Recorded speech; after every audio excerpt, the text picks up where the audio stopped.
क्या Indian fighter Anshul Jubilee ने सच में हबीब नुर्मागोमेडोव को डिसरिस्पेक्ट करा? और क्या अंशुल जूबली ने कभी अपने इंटरव्यू के अंदर ऐसा बोला कि वो हबीब नुर्मागोमेडोव को भी हरा सकते हैं?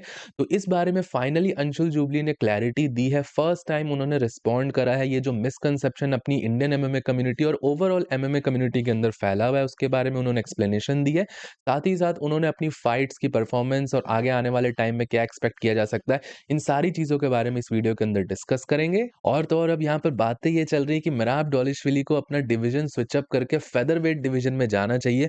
इलिया टुपुरिया का ऐसा कहना है कि उनके फ्रेंड मिराब डॉलिशविली इस टाइम पर फेदरवेट में जाके डबल चैंपियन भी बन सकते हैं, अलेक्जेंडर वोल्कानोव्स्की को वो हरा सकते हैं। तो उस बारे में भी डिस्कस करेंगे, क्या पॉसिबिलिटी यहाँ पे बन के आ सकती है मिराब के डबल चैंपियन बनने की। सारी चीज़ों के बारे में इस वीडियो के अंदर डिस्कस करेंगे, लेकिन उससे पहले आप सब वीडियो को लाइक कर देना, चैनल को सब्सक्राइब कर देना यूएफसी कॉम्बैट स्पोर्ट्स का ऐसा ही कंटेंट हिंदी में एंजॉय करने के लिए। भाइयों सबसे पहले यहाँ पे डिस्कस करते हैं अंशुल जूबली के बारे में। अब हम सबको पता है अंशुल जूबली की रीसेंट परफॉर्मेंस जो उनको यूएफसी के अंदर चांसेस मिले वो यहाँ पर फ्रूटफुल निकल के नहीं आए। उन्होंने अपनी लास्ट 2 फाइट हारी और जब भी कोई फाइटर यहाँ पे हारता है तो ये कहीं न कहीं एक तरीके से एक्सेप्टेड चीज़ है कि उसकी ट्रोलिंग, उसके बारे में चीज़ें बोली जाएँगी, उसको क्रिटिसिज़्म मिलेगा और ये चीज़ एक्सेप्टेड होती है। बीइंग अ एनालिस्ट मैं यहाँ पर ये चीज़ जान चुका हूँ इतने सालों के बाद कि ट्रोलिंग और ये सारी चीज़ों को आप पूरी तरीके से नहीं रोक सकते। कुछ लोग होते हैं जो अपना क्रिटिसिज़्म प्रेज़ेंट करते हैं, कुछ लोगों का क्रिटिसिज़्म प्रेज़ेंट करने का तरीका कंस्ट्रक्टिव होता है, कुछ लोग ट्रोलिंग या हेट्रेड वाला मेथड अपनाते हैं जो कि at a point to a point accepted होता है कि हाँ, चलो ठीक है। लेकिन अंशुल जूबली के बारे में स्पेसिफिकली एक नैरेटिव एक ऐसा चला है और वो अपने इंडियन एमएमए कम्युनिटी में भी चला है और इनफैक्ट उस नैरेटिव को इतना ज़्यादा फ़ॉल्सिफ़ाई किया गया कि वो फ़ॉरेन के भी एमएमए कम्युनिटी में भी गया, फ़ॉरेन के भी फाइटर्स इस बारे में सोचने लग गए और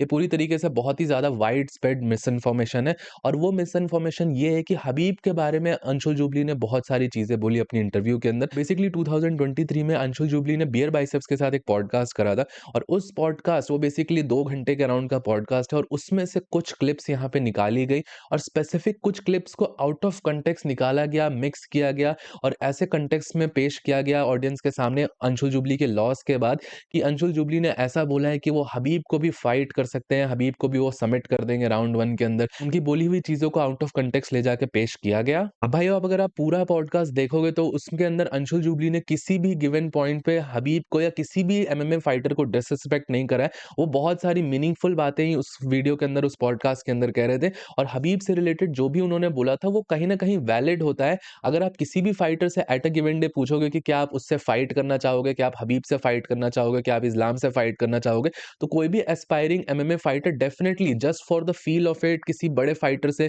फाइट करना, उसके साथ रहना, उसके साथ स्पारिंग करना, ट्रेन करना, ऑब्वियसली कोई भी उस चीज़ के बारे में मना नहीं करेगा और वो बहुत ही ज़्यादा रिस्पेक्टफुल वे में ही अंशुल जूबली ने सारी चीज़ें बोली थी। और इस चीज़ की जो क्लैरिफिकेशन अंशुल जूबली ने आज दी है, इसके बारे में मैंने 2023 में उनके लॉस के बाद मल्टीपल टाइम्स अपने वीडियोज़ में बोला था कि there is not a single clip जिसमें अंशुल जूबली यहाँ पे डिसरिस्पेक्ट कर रहे हैं हबीब नुर्मागोमेडोव की। आप मुझे कहीं पे भी लाके दिखा सकते हो जहाँ पे अंशुल जूबली ने ऐसा बोला हो कि हबीब ऐसा फाइटर है, हबीब को ऐसे हरा दूँगा, वैसे हरा दूँगा। उन्होंने एक पॉसिबिलिटी की बात करी थी कि जब उनकी फाइट यहाँ पर होगी, 3-4 साल बाद होगी, वो और इम्प्रूव निकल के आएँगे, तब ऐसे-ऐसे चीज़ें जा सकती हैं। पॉसिबिलिटीज़ किसी भी चीज़ की हो सकती है। कोई भी फाइटर जब 2 बंदे फाइट कर रहे होते हैं, पॉसिबिलिटीज़ किसी भी चीज़ की हो सकती है।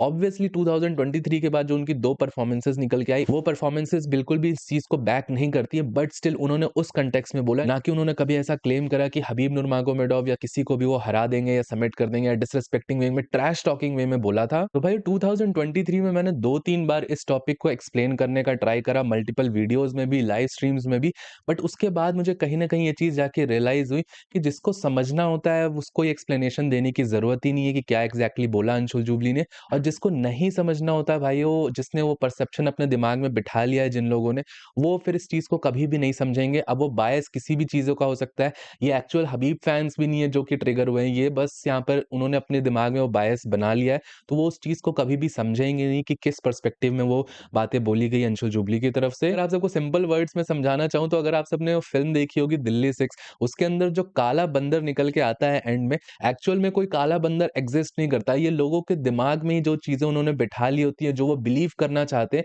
उसी के ऊपर वो फ़ोकस करते हैं। भले वो चीज़ एक्चुअल में एग्ज़िस्ट करती हो या ना करती हो, बट अगर अपने दिमाग में एक बार लोग उस चीज़ को बिठा लेते हैं तो फिर उसके अगेंस्ट नहीं जाते।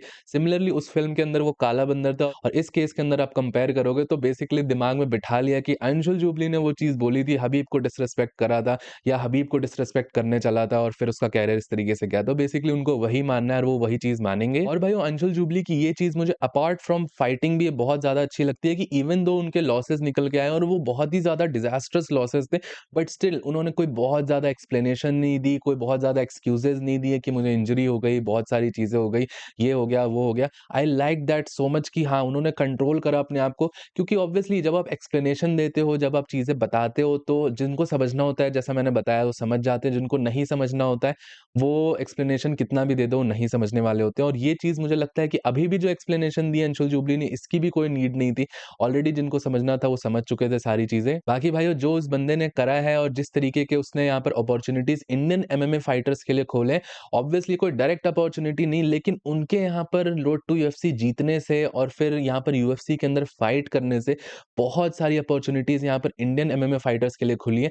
पहले के टाइम पे ऐसा नहीं होता था कि डेना व्हाइट कंटेंडर सीरीज़ में या रोड टू यूएफसी में फाइटर्स जा रहे हैं या रोड टू यूएफसी के कोई टूर्नामेंट्स हो रहे हैं। वो तो फर्स्ट सीज़न था और फर्स्ट सीज़न ही एक इंडियन ने जीता, तो इतना ज़्यादा एम्फेसिस अब मिल रहा है। ऑब्वियसली बहुत सारी अपॉर्च्युनिटीज़ है, बहुत सारी अपॉर्च्युनिटीज़ फंबल भी हो रही हैं, बट स्टिल मुझे ऐसा लगता है कि अंशुल जूबली एक बहुत ही ज़्यादा पायनियर समझे जाएँगे, जब भी अगर इंडियन एमएमए कम्युनिटी का ग्रोथ होता है तो। बाकी भाइयों कुछ वीडियोज़ पहले भी मैंने बोला था कि अभी भी मुझे भरोसा है अंशुल जूबली के ऊपर, उनकी नेक्स्ट फाइट होगी उसके अंदर पूरा सपोर्ट रहेगा उनको और एज़ एन इंडियन तो हम हमेशा ही उनको सपोर्ट करेंगे। भले ही यहाँ पर क्रिटिसिज़्म की चीज़ें हैं, बहुत सारी चीज़ों से मैं डिसएग्री करता हूँ उनकी परफॉर्मेंसेज़ को लेके, उनकी फ्रीक्वेंसी ऑफ फाइटिंग को लेके, but still I at the end of the day मैं समझता हूँ कि किस रीज़न के कारण क्या चीज़ें होते रहती हैं। तो वो सारी चीज़ें अंडरस्टैंडेबल है और उनकी नेक्स्ट फाइट का बहुत ज़्यादा इंतज़ार है। जब भी नेक्स्ट फाइट होगी, तो मैं यहाँ पर होप करूँगा कि वो बहुत अच्छी परफॉर्मेंस लाके दें हमें। बाकी भाइयों अच्छी परफॉर्मेंस की बात कर ही रहे हैं तो यहाँ पर मिराब डोलिशविली की बात करनी पड़ेगी। मिराब डोलिशविली ने 2025 में बैक टू बैक परफॉर्मेंसेस दी हैं और इतनी डोमिनेंट विक्ट्रीज ली है और अब हमको पता है कि वो 4th टाइम फाइट करने वाले हैं। बीइंग अ चैंपियन वो 4th टाइम यूएफसी के अंदर फाइट करने वाले हैं 1 साल के अंदर और यहाँ पर उनकी फाइट पीटर यान के अगेंस्ट होगी, जो कि बहुत सारे लोग यहाँ पर पहले से प्री कंसीव चल रहे हैं कि वो पीटर यान को हरा देंगे, कंसिडरिंग कि फर्स्ट फाइट के अंदर उन्होंने ऑलमोस्ट 50 टेक डाउन अटेम्प्ट्स करे थे पीटर यान के ऊपर। तो आप समझ सकते हो कि यहाँ पर बहुत ज़्यादा ऐसा कहा जा रहा है कि पीटर यान को वो हरा सकते हैं। तो इसके रिगार्डिंग यहाँ पर इलिया टुपुरिया जो कि मिराब डोलिशविली के फ्रेंड है, दोनों जॉर्जिया से यहाँ पर ओरिजिन है दोनों का। तो उन्होंने ऐसा कहा है कि इस टाइम पर मिराब डोलिशविली डेफिनिटली डिज़र्व करता है कि वो फेदरवेट डिवीज़न में जाए और इलिया ने यहाँ पर एडवाइस करा है मिराब डोलिशविली को कि वो फेदरवेट डिवीज़न में जाके वोल्कानोव्स्की से फाइट करें, क्योंकि वो वोल्कानोव्स्की को बहुत ईज़िली हरा सकते हैं। ऐसा टुपुरिया का मानना है कि मिराब वोल्कानोव्स्की को बहुत ईज़िली हरा सकता है। भाइयों अगर आप इस बारे में मुझसे पूछेंगे कि क्या सच में Merab Dvalishvili featherweight champion Alexander Volkanovski को ईज़िली हरा सकते हैं? तो इसके ऊपर मेरा ओपिनियन रहेगा कि येस, बहुत ज़्यादा चांसेस है कि मिराब डोलिशविली अपने पेस और अपनी जो स्टाइल है यहाँ पर कांस्टेंट मूव फॉरवर्ड करने वाले, उसमें अलेक्जेंडर वोल्कानोव्स्की को प्रॉब्लम्स दे सकते हैं। अब अलेक्जेंडर वोल्कानोव्स्की अगर पहले वाला होता 2022-23 वाला, तो डेफिनिटली उसके पास वो एजिलिटी, वो वाली स्पीड और साथ ही साथ वो ड्यूरेबिलिटी थी कि वो बहुत अच्छी तरीके से यहाँ पर रेसलिंग स्टाइल को भी काउंटर कर देता। But Alexander Volkanovski even though अपनी लास्ट फाइट यहाँ पर जीत गया था डिएगो लोपेस के अंदर, आप देख सकते हो उसके अंदर उसकी स्पीड और वो जो शाइन दिखती थी अलेक्जेंडर वोल्कानोव्स्की की, वो कहीं न कहीं नहीं थी। और डिएगो लोपेस जो फाइट हारा है, मैं यहाँ पर मानता हूँ कि वो अपनी लो आउटपुट के कारण फाइट हारा था। अगर वो और कमिट करता शॉट्स को और ज़्यादा वॉल्यूम थ्रो करता, तो वो डेफिनिटली एज आउट भी कर सकता था वोल्कानोव्स्की को। बट स्टिल वोल्कानोव्स्की से मैं कोई क्रेडिट नहीं छीन रहा हूँ, वो एक बहुत ब्रूटल लॉस के बाद आ रहे थे और बेल्ट जीतना अपने आप में ही बहुत बड़ी बात थी। बट जो स्टिल जो चीज़ थी वो मैंने आप सबको बताई, डिएगो लोपेस और ज़्यादा पुश करता, और ज़्यादा वॉल्यूम लेके आता, तो डेफिनिटली वो फाइट भी जीत सकता था। और मिराब डोलिशविली का आप सबको स्टाइल पता ही है कि वो वॉल्यूम बहुत ज़्यादा डालता है, तो क्या अलेक्जेंडर वोल्कानोव्स्की उसको एंड्योर कर पाएँगे? अब एक चीज़ और रहती है यहाँ पर कि अलेक्जेंडर वोल्कानोव्स्की के फेवर में रहेगी कि वो फेदरवेट डिवीज़न का वेटरन है।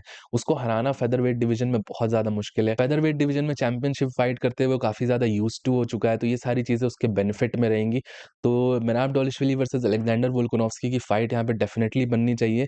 अब यहाँ पर आप चीज़ ये भी देख सकते हो कि इस टाइम पर अगर कोई डबल चैंपियन शॉट सबसे ज़्यादा डिज़र्व करता है, तो डेफिनिटली मिराब डोलिशविली डिज़र्व करता है, क्योंकि ऑब्वियसली उसने अपना डिवीज़न क्लियर आउट कर दिया है। 1 साल में 3-3 डिफेंस कर लिए हैं, चौथा भी कर देगा।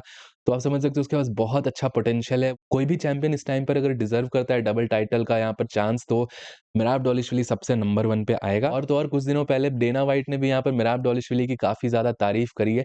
ऑब्वियसली करेंगे भी, क्योंकि वो यूएफसी के लिए इतना ज़्यादा बिज़नेस लेके आ रहा है, मल्टीपल टाइम्स फाइट कर रहा है और ऐसे एक्टिव चैंपियंस को यूएफसी बहुत ज़्यादा बैक करती है। तो पीटर यान को हराने के बाद अगर वो यहाँ पर डबल टाइटल शॉट माँगता है, तो मेबी यूएफसी उसको ग्रांट भी कर देगी। चीज़ें यहाँ पर देखने वाली होंगी। दिसंबर के अंदर पीटर यान वाली फाइट है, जिसको हमको ओवरलुक नहीं करना चाहिए। उसके बाद सारी चीज़ें क्लियर होंगी। बाकी आप सबका क्या सोचना है इस बारे में मुझे नीचे कमेंट सेक्शन में ज़रूर बताइएगा। टिल देन, वीडियो पसंद आया हो तो प्लीज़ वीडियो को लाइक, चैनल को सब्सक्राइब कर दीजिएगा। मिलता हूँ आप सबको नेक्स्ट वीडियो में अगले अपडेट के साथ। Bye bye.